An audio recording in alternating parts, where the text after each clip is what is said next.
اور عملاً رسول اللہ نے ہمیں کر کے بھی دکھایا. مصلی پہ کھڑے ہیں, تاحد نظر اصحاب ہیں, آنکھوں میں آنسو اترائے اور فرماتے کاش کہ آج میں محمد کی ماں زندہ ہوتی. یار جس نے دکھوں کا دور دیکھا ہو نا, خوشحالی آئی تو انسان آرزو کرتا ہے کاش کہ میرے ماں باپ ہوتے. میرے ایک دوست نے گاڑی لی, میں نے مبارکباد پیش کی تو آپ دیدہ ہو گئے. میں نے کہا یہ خوشی کے آنسو ہیں یا ماضی کی تلخیاں؟ وہ کہتے ہیں ایک زمانہ تھا کہ ماں بیمار ہو گئی اور میرے پاس اتنے پیسے نہیں تھے کہ میں ماں کو گاڑی پہ بٹھا کے ہاسپٹل لے جاتا. وہ کہتا ہے راستے میں ہی ماں زندگی کی بازی ہار گئی. وہ کہتا ہے آج سب کچھ ہے, ماں نہیں ہے. بھائی جان یہ بہت بڑی دولت ہے. بڑا یاد آتے ہیں یار جس نے دکھوں کا دور دیکھا نا, غربت کی کہانی ہے نا, کبھی غربت کی لکیر پہ کھڑے ہوتے, آج معیشت آسمان کو چھو رہی ہے. کبھی اچار سے روٹی کھاتے تھے, ایک وقت کا ہوتا تھا, ایک وقت کا ہوتا نہیں تھا, اور آج دسترخوان پہ انواع و اقسام کے کھانے پھل ہیں. بڑا یاد آتے ہیں یقین جانو. کاش وہ ہوتے تو یہ زندگی کی بہاریں بھی دیکھتے. کبھی کوئی گلی محلے میں نہیں جانتا تھا. میری ماں بچپن میں کہتی پتر میری آرزو تو رضا ثاقب جیسی گفتگو کیا کرے. یہ خواب انہوں نے دیکھا 97 میں, 2 سال بعد اللہ کے پاس چلی گئی. ہم راضی بر رضا ہیں, جانا ہی سب نے, ہم نے بھی چلے جانا ہے, لیکن جانے والے یاد بڑا آتے ہیں. وہ کیا کسی نے کہا تھا کہ مرنے والے یہ بات کیا جانے, جینے والوں پہ کیا گزرتی ہے. زندگی اپنوں کے بغیر بڑی اوکھی ہو جاتی ہے یار. وہ تو چلی گئی, میں ان راہوں کا مسافر بنا. آج عزتوں سے نوازا گیا, پورے پاکستان میں جاتا ہوں, بیرون ملک بھی جاتے ہیں, لیکن یہ آنکھیں ڈھونڈتی ہیں اس ماں کو, کاش وہ ہوتی تو یہ محبت والی کہانی بھی دیکھتی. یہ انسان کی فطرت ہے, وہ ڈھونڈتا ہے ان رشتوں کو, کاش وہ ہوتے. کبھی گلی محلے میں نہیں جانتا, پوری دنیا میں شہرت ہے. کبھی پاس سائیکل نہیں تھا, آج جہازوں کا سفر ہے. انسانی فطرت ہے کہ وہ ڈھونڈتا ہے اپنوں کو. یار میرے رسول کی والدہ 6 سال کی عمر میں بچھڑی تھی. جب آپ مدینہ سے واپس مکہ آ رہی تھی تو راستے میں ایک ابوا نامی بستی ہے, جہاں سیدہ آمنہ آ کے رک گئی. بخار نے آ گھیر لیا, آپ جان گئی کہ یہ بخار جان لے لے گا. وقت رخصت ام ایمن کو کہا کہ میرے بیٹے کو باحفاظت امیر قریش تک پہنچا دینا, اور حضور کو پاس بلایا. ادھر بچپنے کی معصومیت, پیشانی میں نبوت کا نور ہے. ماں بیٹے میں خوب سی جاتی ہے, 2 ایک باتیں کی اور پھر ہمیشہ کے لیے پہاڑوں میں خاموش ہو گئی.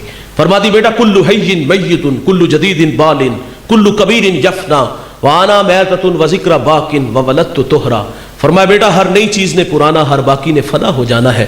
فرمایا میں بھی جا رہی ہوں, لیکن سنو بیٹا میرا ذکر باقی رہے گا. وہ اس لیے کہ میں تیرے جیسا پاکیزہ اور ستھرا محمد چھوڑ کے جا رہی ہوں. سانسوں کی مالا ٹوٹ گئی, موتی فضا میں بکھر گئے. ماں سے لپٹ کے روئے, پھر ننھے ننھے ہاتھوں سے کالے پتھروں کی قبر بنائی, آنسوؤں کا چھڑکاؤ کیا. جہاں تک ماں نظر آتی رہی پلٹ پلٹ کے دیکھتے ہیں. میں نے سید آمنہ کے مزار کی 2 دفعہ زیارت کی ہے. یہ مدینہ سے 350 کلومیٹر کے فاصلے پر ہے. پہلی دفعہ حاضر ہوا, پہاڑ کے نیچے تھا, ماحول خاموش تھا, ہوا کا کہیں سے کوئی ایک جھونکا بھی نہ آیا. لیکن جب سید آمنہ کے قدموں میں جا کے کھڑا ہوا, یقین جانو ایسا لگا کہ اللہ نے جنت کے 8 دروازے ہی کھول دیے ہوں. آج بھی جنت سے ٹھنڈی ہوائیں سید آمنہ کو سلام کرنے آتی ہیں. ام ایمن کہتی میں حضور کو لے کے پہاڑ سے نیچے آئی تو پلٹ کے دیکھا ساتھ نہیں تھے. فرماتی دوبارہ پھر پہاڑ پہ چڑھی اور میری آنکھیں کیا دیکھتی ہیں, حضور ماں کے سرانے کھڑے ہیں اور وہاں کھڑے ہو کر کہہ رہے تھے امی جی آپ تو جانتے ہو کہ میرا اس دنیا میں آپ کے سوا کوئی بھی نہیں ہے. ام ایمن نے سینے سے لگا لیا. آقا فرمایا کرتے تھے ام ایمن میری ماں کے بعد میری ماں لگتی ہے. آج مصلی پہ کھڑے ہیں, ماں کی یاد آئی. فرمایا کاش کہ آج میں محمد کی ماں زندہ ہوتی اور میں تمہیں نماز عشاء پڑھا رہا ہوتا. فرمایا ماں کو کوئی کام یاد آ جاتا, وہ مسجد نبوی کے دروازے پہ آ کے کہتی ابن محمد بیٹا میری بات سنو. حضور فرماتے نماز توڑ کے پہلے اپنی ماں کی بات کو سنتا. نعرہ تکبیر, نعرہ رسالت, نعرہ حیدری, اللہ محمد 4 یار حاجی خواجہ قطب فرید. پورے سائڈ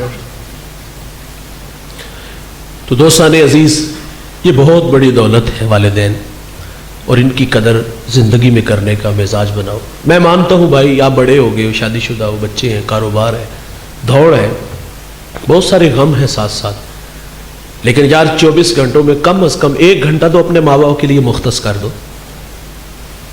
ان کے پاؤں دبایا کرو, ان کے قدموں میں بیٹھا کرو, ان سے مشورہ کیا کرو, ان کے ساتھ گپ شپ لگایا کرو. آپ پڑھے لکھے زیادہ ہو سکتے ہیں لیکن تجربات آپ سے زیادہ رکھتے ہیں, مشاہدات ان کے زیادہ ہیں. ان کے پاس بیٹھو گے تو زندگی کے گر سلیقے نصیب ہوں گے. یہ آپ کی دولت کے نہیں بھوکے یار, یہ ہمیں غلطی لگی ہے. بعض کا دولت سمجھ لی شاید 500 ہزار جو ہم دیں, ہم تو گن گن کے دینے والے لوگ ہیں. مجھے قاسم شاہ کی بات بڑی اچھی لگتی ہے. وہ کہتے میرے ایک دوست تھے تو ان کے والد بڑے پیسے خرچ کرتے تھے نا, تو میں نے پوچھا کہ والد کو کتنا خرچہ دے دو. کہتا اچھی گاڑی لے کے دیے 2-3 لاکھ روپے ماہانہ کھا جاتے ہیں. تو میں نے کہا اتنے زیادہ؟ وہ کہتے جب ہم چھوٹے تھے تو ہم بھی اسی طرح کرتے تھے. یعنی جس نازوں سے ہمیں پالا گیا نا, تو تقاضا ہم تو گن گن کے دیتے ہیں نا, باقاعدہ طے کرتے ہیں ہاں جی ابا جی نے کی خرچہ لانا ہے. شرم نہیں آتی یہ بات کرتے ہوئے؟ یار اللہ نے دیا تو دو انہیں, ان کے صدقے ہی ملا آپ کو. باہر صورت میں کہتا ہوں یہ آپ کے پیسوں کے بھوکے نہیں یار, معذرت سے زندگی میں بڑا پیسہ کمایا ہوتا ہے اور وہ خرچ بھی ہمارے اوپر کیا ہوتا ہے. یہ پیسوں کے بھوکے نہیں ہوتے, یہ ہمارے بھوکے ہوتے ہیں. ان کی آرزو ہوتی ہے ہمارے بچے ہمارے پاس بیٹھے. میں کہتا ہوں یار کبھی کبھی انہیں باہر سے کھانا کھلانے لے جایا کرو, پرانے دوستوں سے ملانے لے جایا کرو, ان کے لیے تحائف لایا کرو. کبھی پھول لے آئے, کبھی کپڑے لے آئے, اور ساتھ لے جا کر کے نا بڑی اپنی پسند کی چیز لاؤ نا. یقین جانو یہ نہیں مریں گے, یہ نہیں بوڑھے ہوں گے. مرتے اس وقت ہے جب ہم توجہ نہیں دیتے, جب ہم انہیں تنہا چھوڑ دیتے ہیں نا, خود شہروں میں آ جاتے ہیں دیہاتوں میں.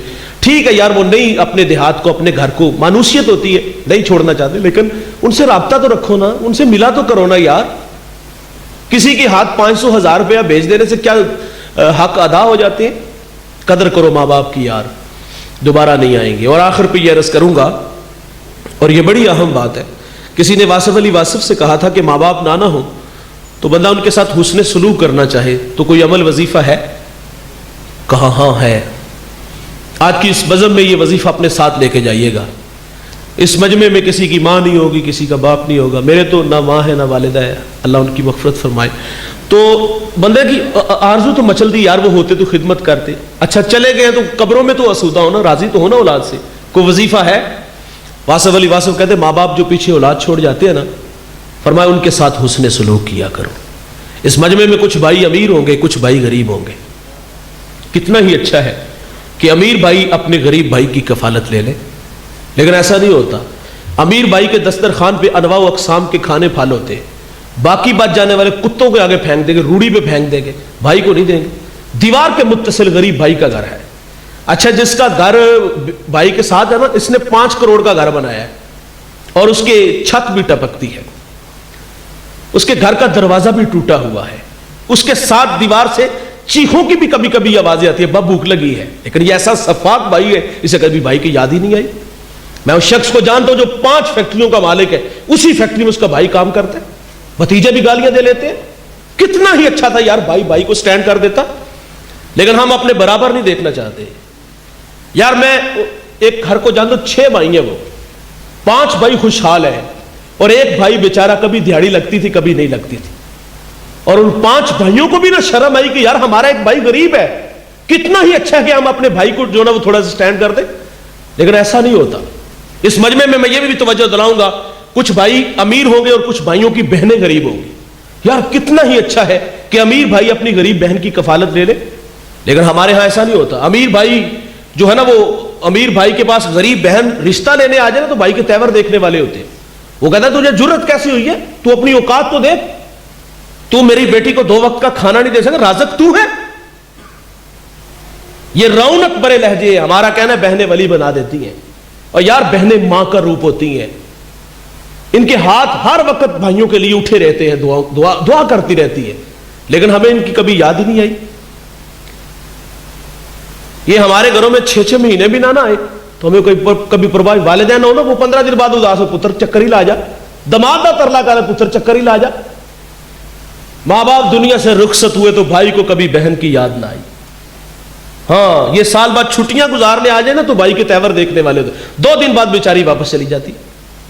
لوگ ہم سے مسئلہ پوچھتے, مولوی صاحب بہن تحفہ دے تو لے لینا چاہیے. جانتے ہو کیا تحفہ ہے؟ اس کے حصے کی زمین. بہن سے زمین ہتھیا لی اور بہن 1 منٹ میں جو ہے نا وہ اپنے بھائی کے نام لگا دیتی ہے. اور ایک اور چیز بھی اس کے پیش نظر ہوتی ہے, اگر میں نے حصہ مانگ لیا نا تو بھائی بچوں کو نفرت کا درس دے کے جائے گا. پھپھی نو منہ نہیں لانا, میں مر گیا تینوں میرا منہ نہ وہانا. کیا جرم ہے اس کا؟ اپنا حصہ ہی مانگا ہے, شریعت نے اس کا حصہ رکھا ہے, کیوں نہیں دیتے آپ؟ یہ رویے ہیں ہمارے. اور بھائی جان بہنیں ولی بنا دیتی ہیں, ان کے سر پہ شفقت برا ہاتھ رکھا کرو, ان سے رابطے میں رہا کرو یار, انہیں محسوس کروایا کرو ہم تمہارے کچھ لگتے ہیں. بڑے بھائی باپ کی جگہ پہ ہوتے ہیں. یہ گھر آئے تو انہیں خالی ہاتھ نہ موڑا کریں، یہ میرے رسول کی سنت ہے۔ میں نے پچھلے دنوں ایک بہت بڑا مذہبی اسکالر ان کا لیکچر سنا، بات سیدھی دل کو لگی۔ وہ کہتا ہے میرے پاس ایک شخص آیا، اس کو بلڈ کینسر تھا، کروڑ پتی آدمی تھا۔ میں نے پوچھا کہاں سے آئے ہو؟ پہلے تو اس نے اپنی کہانی سنائی کہ زندگی سے مایوس ہو چکا ہوں، دعا کرے اللہ تعالیٰ مجھے کوئی راستہ دے دے۔ پوچھا کہاں سے آئے ہو؟ کہا لاہور سے۔ آبائی شہر پوچھا، کہا فیصل آباد۔ تو کہا وہاں کوئی تیرے عزیز رشتہ دار ہے؟ کہا ہاں ہے، وہاں میرے چچا تائے بہنیں۔ تو کہا ان کی مالی پوزیشن کیسی؟ کہا وہ سب غریب لوگ ہیں۔ اگلی بات سنیے، اس نے سوال کیا کتنی دیر ہو گئی ان سے ملاقات کیے ہوئے؟ کہتا ہے 20 سال ہو گئے۔ غریب تو رشتہ دار بھی نہیں، غریب تو کال کرے تو ہم اس کی کال اٹینڈ نہیں کرتے، کہیں قرض نہ مانگ لے، قرض دے دیا تو دے گا کیسے؟ کہا 20 سال ہو گئے کبھی ملاقات ہی نہیں کی۔ تو کہا تیرا علاج آج سے شروع ہوتا ہے۔ کہا کرنا کیا؟ کہا 20 دن ان لوگوں میں گزار کے آؤ، ان کی زندگی سے کچھ دکھ کم کر کے آؤ۔ یہ جو گردن میں، بعض لوگوں کے گردن میں سریا نہیں ہوتا، گارڈر ہوتا ہے، بعض لوگوں کو دولت کا بخار ہوتا ہے، وہ غریب رشتہ دار کو رشتہ دار ہی نہیں نہ سمجھتے۔ کہا 20 دن ان لوگوں میں گزار کے آؤ، ان کی زندگی سے کچھ دکھ کم کر کے آؤ، ان میں گھل مل سے جاؤ، کھانے کھاؤ ان کے ساتھ بیٹھ کے، کسی کو ٹریکٹر لے دینا، کسی کا ہل ٹھیک کروا دینا، کسی کا ٹیوب ویل ٹھیک کروا دینا۔ کہا 20 دن بعد آنا۔ جب وہ 20 دن بعد آیا، کہا دوبارہ ٹیسٹ کرواؤ۔ جب دوبارہ ٹیسٹ کروائے تو اس کو بلڈ کینسر۔ بھائی جان، جہاں دوا کام نہیں نہ آتی وہاں دعائیں کام آتی ہیں، اور دعائیں کروایا نہ یار کرو، دعائیں لیا کرو، کام ایسے کرو کہ کلیجے سے آواز ہے اللہ اس کو شفا دے دے۔ میرے نبی فرماتے اگر عمر میں رزق میں برکت چاہتے ہو تو صلہ رحمی کیا کرو، اور تمہاری صلہ رحمی کے سب سے زیادہ مستحق تمہارے اپنے ہی غریب بہن بھائی ہیں۔ اپنا دسترخوان اپنے دکھی بہن بھائیوں کے لیے وسیع کر دو۔ اشفاق احمد کہا کرتے تھے کون سا اپنے پلے سے دینا ہے، اللہ کے دیے سے دینا ہے۔ اور آپ فرماتے ہیں ہماری دادی اماں کہتی بچے جب ہم بچے ہوتے تھے نا، کہتی پتر جو مٹھی بند رکھتا ہے اس میں چیز تھوڑی آتی ہے، جو مٹھی کھول کے رکھتا ہے اس میں چیز زیادہ آتی ہے۔ دینے والے کبھی کنگال نہیں ہوئے بھائی، دینے والا مزاج رکھو، اپنے دکھی بہن بھائیوں پہ خرچ کرو گے تو اس کا صلہ کیا ہے کہ قبر میں تمہارے والدین تمہارے اوپر راضی ہوں گے۔ میں شکر گزار ہوں صادق بھائی کا، جناب کی دعوت پہ آج یہاں حاضر ہوا۔ اللہ تعالیٰ جناب کی محبت سلامت رکھے۔ ماشاءاللہ اتنے ٹھٹھرتے ماحول میں اتنے لوگوں کو جمع کرنا، لوگوں کا آ جانا، یہ بہت بڑی بات ہے۔ اللہ آپ کی محنت جستجو کاوش قبول فرمائے۔